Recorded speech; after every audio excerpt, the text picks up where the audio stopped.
প্রথমেই নিয়ে নিলাম কয়েকটা কুচি টুকরো করে। তারপর কড়াইটা গরম করে এর মধ্যে দিয়ে দেব কিছু পরিমাণ তেল।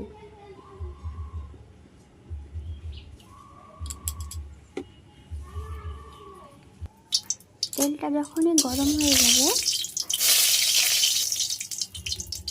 তখন এর মধ্যে দিয়ে দিতে হবে কয়েক টুকরো রসুন।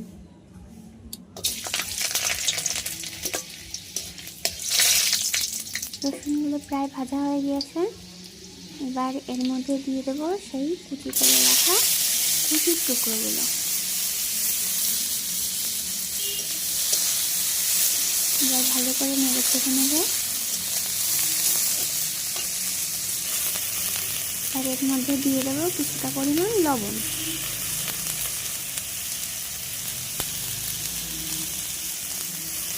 লবণটা সব দিকেই দিয়েছিলাম।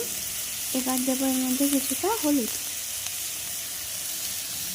সামান্য পরিমাণ হলুদ দিয়ে দিলাম। আবারও নাড়িয়ে নিচ্ছি।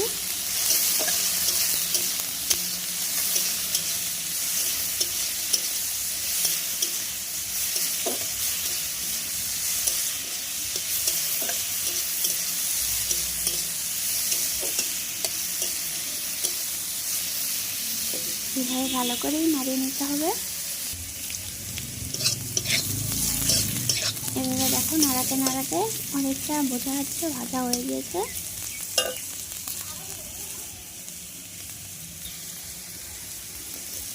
এবার খুন্তির সাহায্যে একটু দেখে নেবো যে সিদ্ধ হয়েছে কিনা। হ্যাঁ, সিদ্ধ হয়ে গিয়েছে।